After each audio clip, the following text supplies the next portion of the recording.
Few decades ago, the difference between American, French and Japanese teens was really noticeable. Their lifestyles, food preferences, looks and hobbies were absolutely different. Today in 2024, they eat, wear, listen to the same things. Imagine 3 different continents, the same menus, hobbies, fashion and music preferences. Only one question remains: what happened for the last 40 years and is it actually good? The easiest and shortest answer for the first part of this question is globalization. It becomes more complicated, controversial and of course more interesting to find the answer for the second one.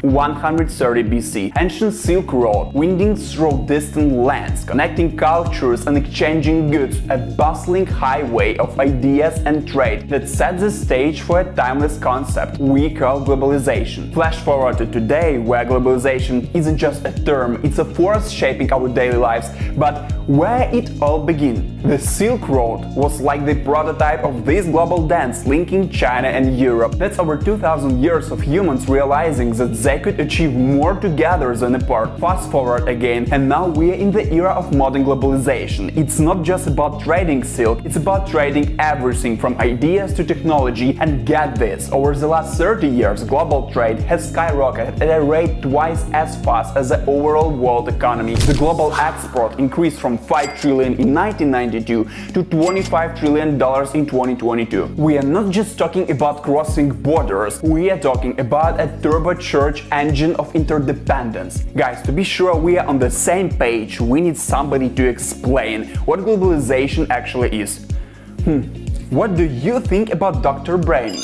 Where is my cup of Brazilian coffee and smartphone I forgot here last week? Alright, ungrateful students. Imagine the world as one giant party where every country brings its own unique dish. Globalization is a feast where these dishes are shared, devoured and new recipes are created. It's a potluck of ideas, economies, knowledge and cultures. Speaking about my smartphone, it wasn't just assembled in one country. It's a global mixture. The parts may come from Asia, get assembled in Europe and then sold in North America. That's globalization, a symphony of collaboration. But it's not just about products, it's about sharing brain power too. When a student in Brazil can learn from a professor in Canada through online courses, that's globalization in education. It's like an intellectual potluck where knowledge is the main course. Where is my smartphone? I bet I'm late again and my students will be waiting for me. Shit! So before I ask you to hit the like button, subscribe and share this video not to miss our next series, write in the comments the effects of globalization on your company, city, region or even country. Are they more positive or negative? Now, let's talk about hidden cons and reasonable pros of globalization. Increased competition. Imagine your small local business, once thriving, is now facing the behemoths of multinational corporations. One of the downsides of globalization is the intensified competition, where local businesses find themselves navigating stormy seas against the tide of giant international players. Small and medium-sized enterprises, which are often the backbone of local economies, can struggle to keep up. In fact, studies show that about 70% of small businesses believe that globalization poses a significant challenge to their survival. It's a harsh reality where the David and Goliath battle might not always end in the favor of the underdog. Exploitation of labor and sources. Globalization, in its pursuit of efficiency, sometimes turns a blind eye to the dark corners of labor and environmental exploitation. Concerns arise as multinational corporations seek cheaper production costs in countries with weak labor and environmental laws. Low wages and environmental degradation become unfortunate byproducts of this pursuit of cost effectiveness. This isn't just a moral dilemma, it's a stark reminder that the global economy isn't always fair and just. Imbalanced trade. While globalization boasts interconnectedness, it's not always an equal exchange. Trade deficits, where a country imports more than it exports, create a reliance on foreign capital. Think of it as a financial tightrope where countries teeter on the edge of economic instability. Take the Asian financial crisis in the late 90s as an example. Countries like Thailand, Indonesia and Malaysia faced severe consequences when foreign investors pulled out, leaving them in a precarious financial situation. Imbalanced trade isn't just a statistic, it's a potential catalyst for economic turbulence. Domestic job loss. A sobering reality of globalization is the impact on employment. When companies outsource jobs to countries with lower labor costs, it often results in domestic job loss. The very fabric of local economies gets reshaped and workers face uncertainty. Between 2001 and 2018, the US trade deficit with China alone led to the loss of 3.7 million jobs, with a significant portion of those losses in manufacturing sector. It's not just about numbers, it's a livelihoods disrupted and communities facing the harsh winds of economic change. I agree, this guy in black can be persuasive, but let's talk about pros of globalization. Access to new markets. Imagine you have a product or a service that the world needs, but your reach is limited. Globalization bursts open the doors to new markets, creating a playground for expansion and increased revenue. This isn't just a hypothetical scenario. Companies that embrace global trade often find themselves not just surviving but thriving as they tap into diverse consumer bases worldwide. Did you know that international trade can contribute up to 45% of the global GDP? That's nearly half of the world's economic activity, fueled by the exchange of goods and services across borders. Access to new markets isn't just an opportunity, it's a powerhouse for economic growth. Spread of knowledge and technology. Let's talk about the brain power behind the scenes. Globalization isn't just about trading physical goods, it's a grand exchange of knowledge and technology. Think about it. Innovation in one part of the world can swiftly benefit another. The sharing of ideas becomes a catalyst for technological advancements. Consider this: the internet, a cornerstone of global connectivity, has over 4.9 billion users worldwide. That's 64% of the global population surfing the wave of information exchange. It's not just a web, it's a global library where knowledge flows freely, empowering societies and individuals across the globe. Enhance global cooperation and tolerance. In the global playground, countries become players in a symphony of economic specialization. Each nation contributes its unique strengths, fostering cooperation and tolerance. Economic interdependence reduces the likelihood of conflict, and as nations collaborate, they learn to appreciate each other's cultural nuances. Think about it. When nations engage in trade, they are not just exchanging products, they are sharing traditions, values, and perspectives. This isn't just economic globalization, it's a cultural potluck where everyone brings something to the table. Promoted economic growth. Efficiency is the name of the game in the global connected world. Globalization enables the efficient distribution of resources and encourages complementary reforms. Countries can focus on what they do best, creating a harmonious dance of economic growth. Studies have shown that globalization can contribute significantly to lifting people out of poverty, with developing countries experiencing notable improvement in living standards. It's not just about for the sake of growth, it's about ensuring that the benefits are shared and felt globally.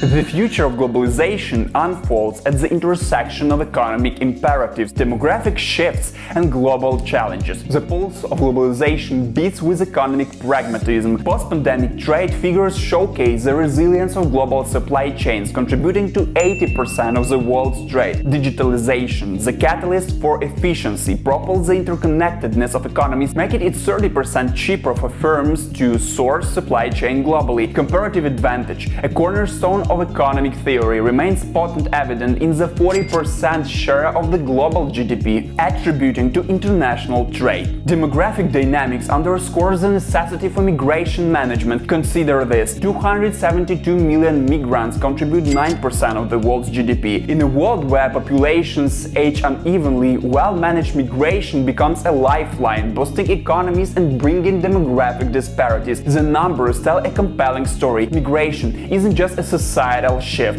it's an economic imperative. Global challenges necessitate collective action and the rise of global public goods. Pandemics alone cost the global economy an estimated $28 trillion in the past 2 years. The proposal for health and finance ministers to collaborate reveals the urgency, emphasizing that a 10% increase in international cooperation could avert major global crises. On the geopolitical stage, the US-China rivalry is a force that reverberates globally, impacting the very foundations of international cooperation. The two economic giants, responsible for 40% of the world's economic output, engage in strategic competition, making it increasingly challenges for other nations to remain neutral. The stakes are high, as witnessed in the exclusion of China from the global COVID-19 summit. The friction adds complexity to collective efforts, as history cautions that exceptions for collaborations are rare and vulnerable to political risks. In envisioning the future, adapting our policies and institutions becomes paramount. The landscape ahead demands a nuanced approach to ensure the synergy between globalization and national interests. The future calls for a delicate dance, reconciling economic imperatives with national security concerns. Balancing the scales between global cooperation, economic realities, and safeguarding national interests become imperative. Evidence-based decision-making mechanisms must weigh short-term gains against long-term economic impacts and security benefits against costs. Trade rules must evolve to encompass a broader spectrum of national objectives. Beyond the traditional focus on consumer benefits, new rules should enable countries to pursue objectives like labor and environmental standards, health priorities, and support for societal beneficial producers. This could mean targeted subsidies, border carbon adjustments, intellectual property protection waivers, or common disciplines for data privacy. As demographic shifts continue, managing migration requires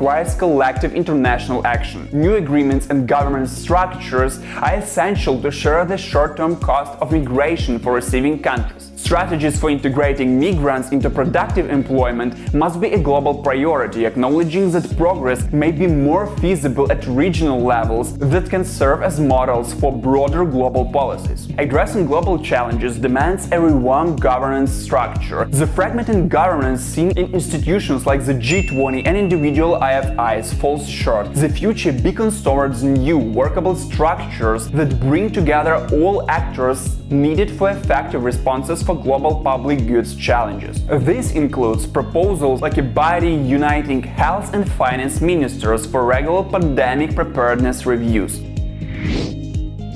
As the page of globalization story continues to turn, one thing remains certain: the world is irreversibly interconnected. Navigating the intricate tapestry demands a balance between economic wisdom, demographic realities, and the imperative for collective action. The future of globalization hinges on our ability to adapt policies, widen perspectives, and embrace a comprehensive vision of national interest. In this evolving narrative, the complexities are matched only by the potential for a brighter, more collaborative tomorrow. The question remains, will we seize it? Guys, write in the comments your point of view about globalization. Do you find globalization more positive or negative for your city, region, and country? Also, don't forget to hit the like button, subscribe, and share this video not to miss our next series.